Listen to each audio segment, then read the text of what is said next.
Hi everyone, welcome back to another episode of East Coast Haunts. I'm MK. And I am Sam. And today we're going to be covering a little bit of a local haunt. Very much a local haunt. Very much a local haunt. But before we do so, Sam. Yes. Are you a big football fan? You know darn well that I'm not. I'm not a football fan. I enjoy the atmosphere.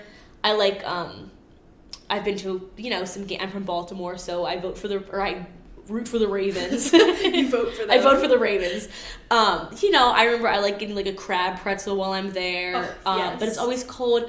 I don't understand football really. I'm not trying to be like cutesy and like dumb. I genuinely don't understand it. It's just a little bit of a mental block. Yeah. Me too. I like sitting there and watching it, I guess, like mindlessly and like, watching the commercials like during the Super Bowl, but otherwise I'm not a big football fan. What are your thoughts on the Burger King Whopper, Whopper, Whopper, Whopper? I don't know if this is true, but I saw a TikTok that it was like composed. I think it's a joke now that I'm saying it out loud. That it was composed by Hans Zimmer, who was like very, very well-known composer. That cannot be true. I'm gonna look it up right now. But Mary Kay, I know that you are much more of a football fan than I am. I mean, I like football. I do like to watch it, and I watch it mostly so that I can chat about it with other people. Yes. But I root for the Giants because I'm from North Jersey, and my team just got knocked out of the playoffs this past weekend. And you were in Philly for it. I was in Philly for it, and I was wearing New York garb. So I was a little bit scared because those Philly fans are crazy.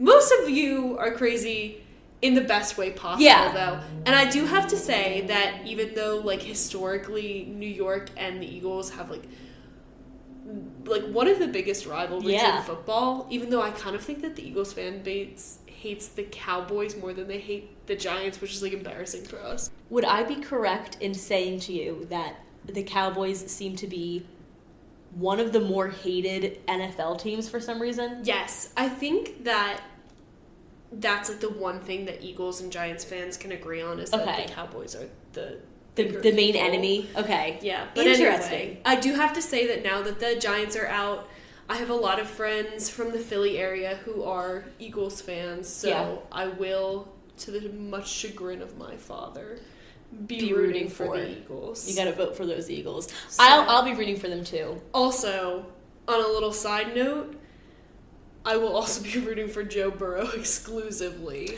Oh, is he the one that everyone... He kind of looks like Macaulay Culkin to me. Yeah, a little bit. Yeah. I think so. Yeah, I really like... I saw a TikTok and it was like... your girl says she doesn't know anything about football. She's familiar with Joe Burrow. Yeah. I love that TikTok. I immediately said that to my boyfriend. It was like, she knows what number he is. Yeah. Like, she knows what team he's on. That TikTok is so What funny. team is he? He's on the Bengals. Okay, so then we have to vote. We'll be rooting for the Bengals too then. That'd be kind of nice. Little Bengals-Eagles Super Bowl action. Yeah, that could be kind of fun. It's like a win-win. Yeah, either way you win. Yeah, it'd be a good time. But anyway, enough about football. Enough sports chat. We're really not huge sports girlies. Yeah. I'm a big college basketball girl. Yeah, you are. But that's just because I'm from Nova. So you know you'll always win. So, I mean, we're in a little bit of rough shape this year, but that's for a different podcast. Yes, that's for your sports podcast. You guys aren't here to talk about sports. You're here to talk about the history and haunts of Lums Pond. Absolutely. So, Lums Pond is probably 15 minutes from here? 20 minutes from where we are currently located. And I don't want to, like, triangulate our location, but not that any of you guys out there care too much, but it's probably about 20 minutes away from us. And you know what's funny? When we first started the podcast a few months ago, this was one of the first ones that you suggested. You were like, we should do somewhere around here. Yeah. Like Lums Pond, because it's, like, pretty well known around here. Just because it's a nice area, but also for, like, the lore surrounding it. Yes, there is definitely a lot of lore surrounding Lums Pond. There's a little bit of history that's really interesting, too. Yeah. And I'll let you get into that in just a few seconds. But this was definitely one of the first areas that, like, made our list. And it's kind of funny that we're just getting around to it now. But I think it's because we we plan to hit some of, like, the bigger Yeah, we wanted ponds. to do ones that everyone would know first. Yeah, like Disney, Broadway, what else? Gettysburg, Eastern State Penitentiary, because a lot of our listeners are Philly-based. Right. Which is why I had to sneak in the fact that I'm rooting for the Eagles now. Just to appease the masses. Get some Patreon subscribers. Anyway, all right, Sam, do you want to talk to us a little bit about the history of Lums Pond? Yes, I would love to. So, Lums Pond, if you're not from Delaware or around the area, you might not have heard of it. I didn't hear about it until I moved here. No, but I hadn't. Around here, it's very well known. It's a state park in northern Delaware. So southern Delaware is like where all the beaches are, and northern Delaware is the rest of Delaware. Yeah, so down south, I know there's like a couple of other state parks, like the Cape Henlopen. Yes. We've been there in the summertime, which is super fun. Yeah. But this is more of a like northern area where there's not too many beaches up here. Exactly. Are there any? There's none. No, there's none. Not northern. No. Only southern. So, it's a state park in northern Delaware. The park itself is about 1,800 acres, so it's quite large. It's a large boy. And sorry. Lums Pond is actually Delaware's largest freshwater pond. Oh, interesting. Yeah, and the pond itself is about 200 acres, and it's man-made, which is interesting. I was just about to ask you if it's man-made. It's man-made. I don't know how long that took. Also, it might sound stupid, but a pond, to me, 200 acres sounds like a lot. I'm like, is that a pond, technically? I guess so. So, there's a couple of little differences between a pond and a lake. Typically, I feel like people think about lakes, they're like a lot bigger. Right. But actually, like, the main difference between a pond and a lake, if I'm remembering correctly, is that I think a lake is like fed by something, so it's like open, it's not as contained, so it could be fed by like a river or something, or it could like have a river leaving it. Okay. And a pond is more closed in. And then also, I think the designation also has something to do with the depth.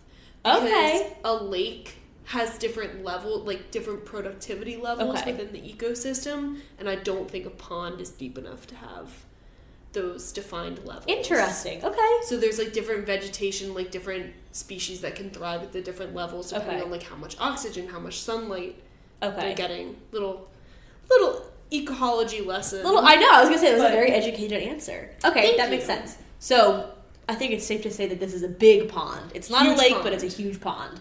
So, and like I said, it's man-made. So I'm sure that took a while. It was actually originally built as an impoundment for the Chesapeake and Delaware Canal in the early 1800s. I don't know what an impoundment is. I was going to ask you because you're a civil engineer. Let me flex my water resources. Yes, this really is like your bread and butter. It is. I mean, I love water resources, but that's also, I mean, if you have any questions about civil engineering, water resources, just shoot me an email. Yeah. But impoundment is basically like a fancy way of saying that it's a way of containing the water before it like infiltrates into the ground. Okay. Does that make sense? Yeah. So it was originally built as an impoundment for the Chesapeake Bay and the Delaware Canal. Yeah, so it's like honestly a storage. Okay, cool. Very cool. The water in the pond supplied power for the local grist mill, which is where grains were ground. Yes. So into flour. Yes.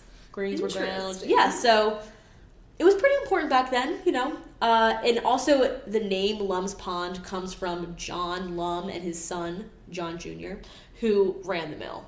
Interesting. So that's how they got that name. So do you know how they supplied power to the mill? What was the water, I'm assuming, right? Yeah. They had one of those big old timey like water wheels. I love the way those look. I know. There's a couple of like old historic mills up by me. There's one in particular, I think it's in Clinton, New Jersey. Okay. And it has like a big water wheel, and it is really cool to look at. I kind of wish that was still a thing. I just think they look so nice. I know. So, and also, I think the one in Lums Pond, is it still there or no? No, the mill is gone, but there's another structure that still stands that I know you're going to talk about. Oh, that was literally the perfect segue. So, in 1973, Lums Mill House was added to the National Registry of Historic Places. Ooh.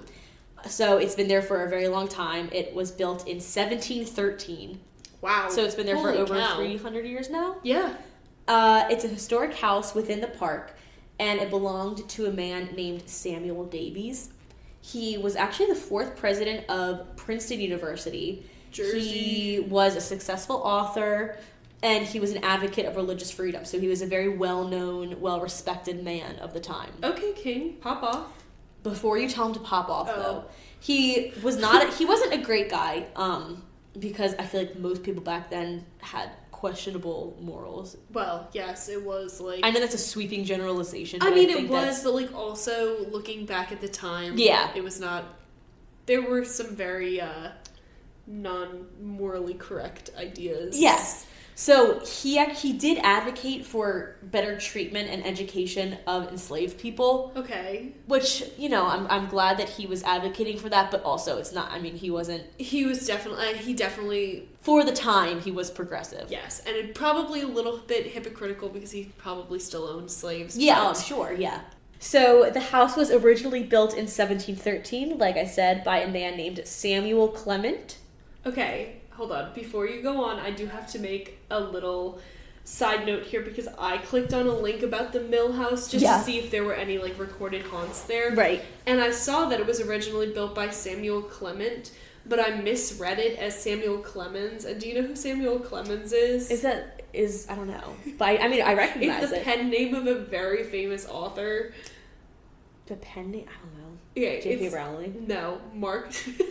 Mark Twain. Okay. And I was literally down this rabbit hole because I was like, I have to find like a record of him living here, and I couldn't. And then I went back and I reread it, and I was like, oh no, it was just boring old Samuel Clement. That would have been really. Yep, that would have been a really cool. Whoa, that's sick. And you're like, why can't I find it anywhere? It's only in this singular. Interesting. And then I was kind of like, why are they referring to him by his pen name? But, so it should have tipped me something was off. But anyway. I didn't think they would be like, the famous Mark Twain.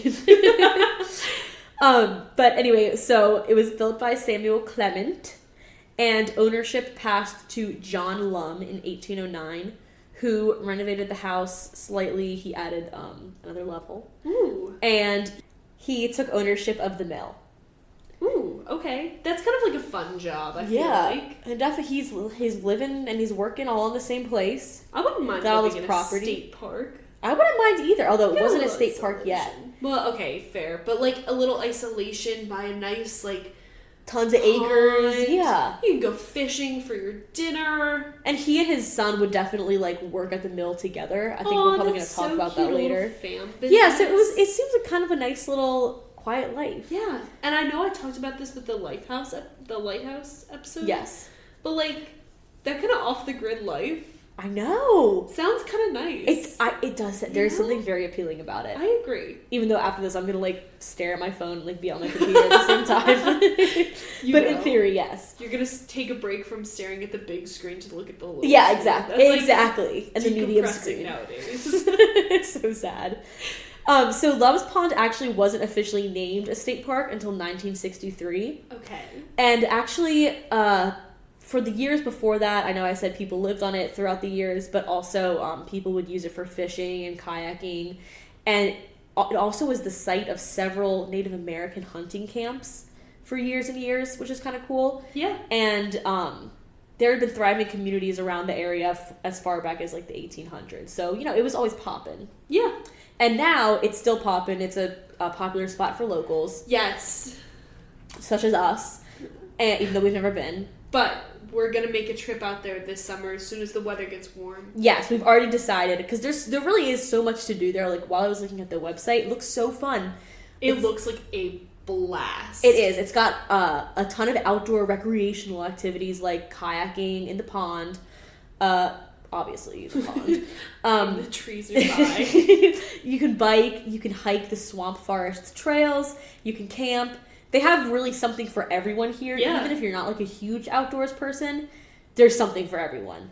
They have horseback riding. Did you see that? Yes. And did you say ziplining too? No, I didn't. Okay. But it has a whole huge ziplining course, right? And yes, and they have cross-country skiing in the winter, which I'm like... Wow, they have everything. I'm more of a snowboarder myself. Yes. But if I was into cross-country skiing... Well, we haven't gotten any snow this season. I know. What is that part of global warming? It could be just, like, climatal variations. But okay. Like, probably. That's kind of sad. I know, it's been so sad. Anyway, I know we have our whole fantasy about having a snow day. I know. But I can't say anything else because it'll give away where we live. And also, I was looking at their website just for fun, and I was wondering if they have anything in the winter. And they do. They have, like, an upcoming Valentine's hike and campfire. Isn't that so cute? That sounds like so much fun. So it's always, I mean, it's a very active place. There's also a nature center there with a 500-gallon aquarium exhibit. And I wrote in my notes that you would have loved this place as a child. Are you kidding me? Isn't this so up your alley? Yes. Yeah, and there's tons of different wildlife. Like, it's really cool. I don't know if you could tell from my little, like, ecology rant back there, but I'm very much so, like, yeah, I definitely wanted to be, like, a biologist growing up, and then my mom was like, you should be an engineer. She was like, you want to make money? Yeah. Mom was like, yeah, do you want to, you should combine math and science and go into that. But, like, growing up, I grew up on a nature preservation. Yeah. And we used to do, like, the summer camps there. I was a counselor for a little bit there. It was, a good time. And my mom was a naturalist at a state park. So we kind of grew up, like... It runs in the veins. She did. And she would always, like, read me, like, little nature books growing up. Well, maybe if you stay in this area, like... Get a little summer job for myself. Oh, I mean, I don't think you have time for it. But, like, yes. Little weekend. Little volunteer work. And there's, like, tons of really cool wildlife. They have, like, some sort of special dragonfly species. So it's pretty cool, right? So I will be visiting this place. I need to. This sounds like so much fun. I know. It gets you excited, right? Yeah. So, yeah. It's family-friendly. It's relaxing. It's a beautiful space to spend time outdoors. And you might be wondering, like, okay... like, what's the catch? Like, how is this place haunted, right? Yeah. Especially because, like, it seems like a lot of the haunts that we talk about are, like, a physical building. Yeah. But this is just kind of, like, a park, a giant state park. Yeah. But there, of course, have been tragedies throughout the years. I think that when there's been, like, human activity somewhere for that many... for so long. Years, like, hundreds of years, like, there's gonna be some tragedies, right? Yeah, definitely. It's kind of inevitable... especially because we're talking about such a huge plot of land. Right. And something that was probably ripped from the ownership of Native Americans. Of course, which yes, of course. Its own tragedies. But yeah, I mean, I can get into the more specific hauntings if you're ready. Do you have anything? I would love for you to. Okay, so... like you said, it's such a serene place that it's kind of weird that there are tragedies that have happened here. And there are some recent tragedies...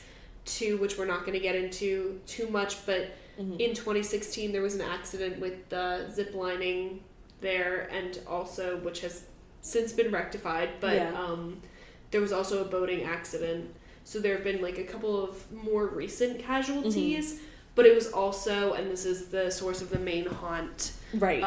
It was once the site of like a grisly murder, which was an extremely tragic occurrence. Right. So depending on whether or not you believe the Delaware State Archives or like Reddit, this murder could have taken place in the 1870s or the 1970s. Which one said 18 and which one said 19? I found on Reddit that it was the 1870s, but Reddit had linked like a article to the Delaware State Archives, and then there was a comment underneath that said it was actually the 1970s. Okay. And I went on the Delaware State Archives, and I actually couldn't find the link that they were talking about. Okay. But based on the nature of this murder, I'm gonna say that it was probably 1870s because there are not There's a whole no lot information of records on it. Right, yeah. And a lot of the information that I found online was kind of like more of a dramatic retelling of it. So I would think that this is either a very old murder or it might be a wives' tale. But I don't want to discount it because, you know, it definitely could have happened. And it's definitely the main haunt. Yes. So the story goes like this.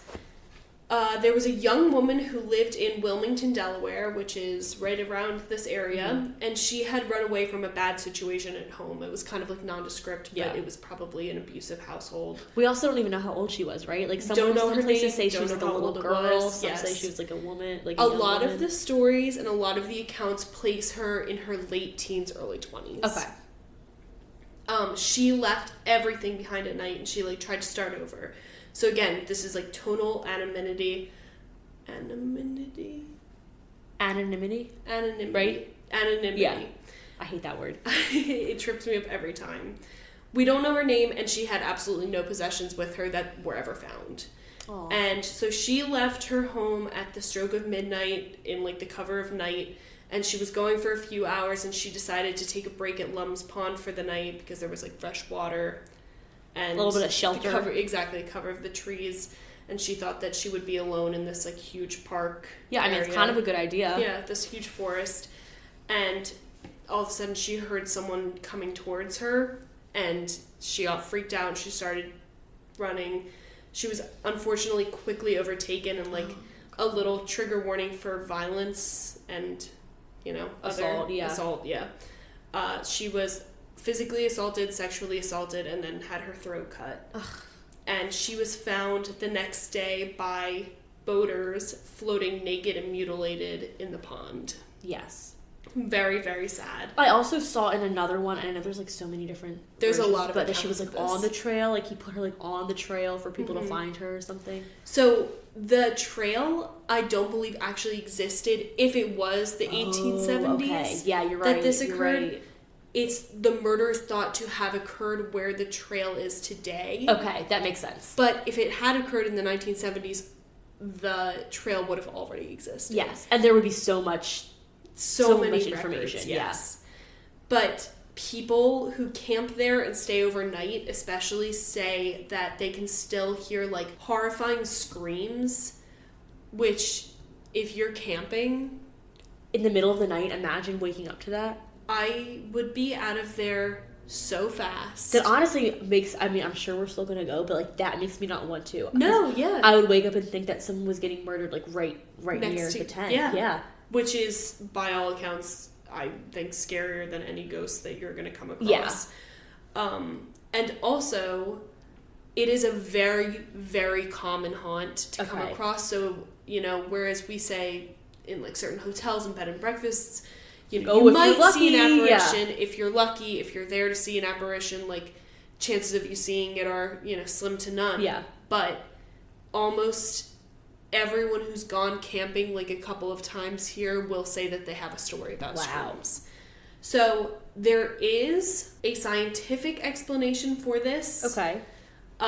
It's horrifying, truly, but some people believe it to be rabbits. Oh, dear God. I don't know if you've ever heard this before, but when a rabbit, and this is, like, a trigger warning for animal cruelty, I guess, when a rabbit is being killed either by, like, a coyote or it's in pain or whatever, they make a scream that's very similar to a human scream. Really? Yes. Oh my God.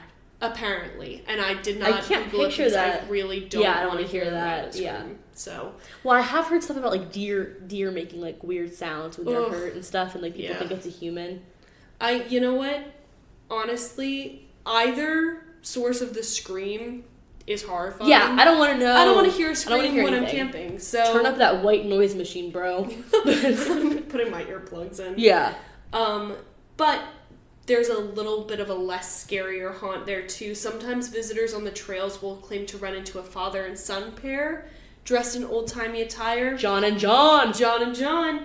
And sometimes people on the trail will hear the sound of, like, a mill or, like, a water wheel going. Yeah. And they'll think that they're near, like, a waterfall of some sort.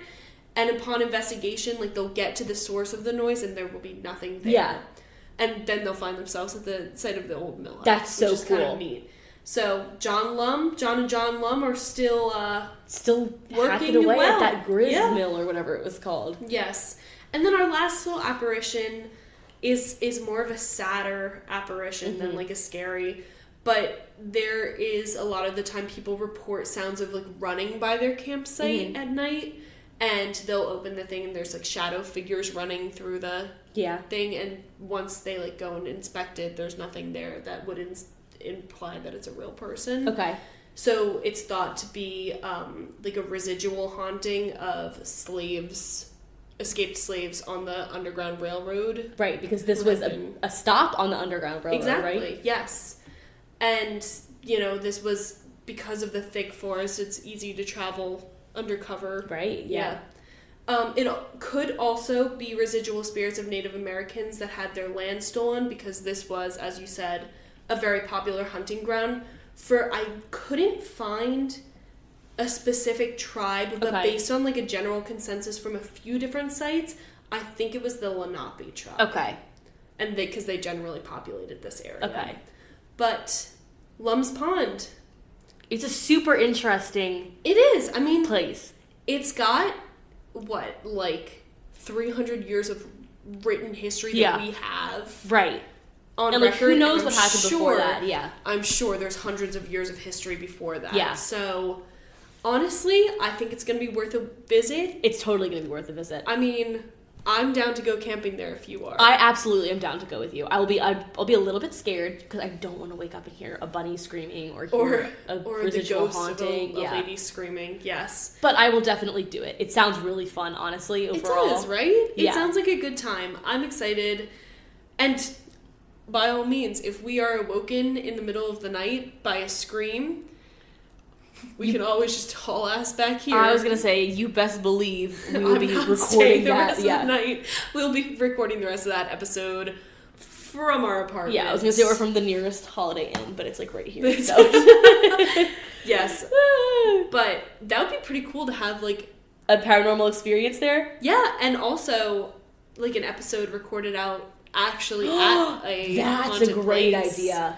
So keep sending us those suggestions, guys, please, because we're getting some really good ones. We actually were just talking really about great. We're gonna do one, I think, next that is not even in the US. Yeah. So I don't know, kind of exciting. It's gonna be neat. And we're starting to branch out a little bit with our locations. So based on suggestions. Just once in a while. Yeah, every once in a while. We're still gonna be mainly based obviously in the East Coast. But just as a little treat sometimes. Just as a little treat for you guys. We do have 2 new Patreons that I would like to shout out really quickly. Joe Vars. Joe. And Telly Amaya. Thank you guys so much. You are the best. And we've got some really fun stuff coming up, yeah. We really do. We're looking forward to... I don't even know if I want to spoil it, but we might have a new little Patreon series out soon. Yeah.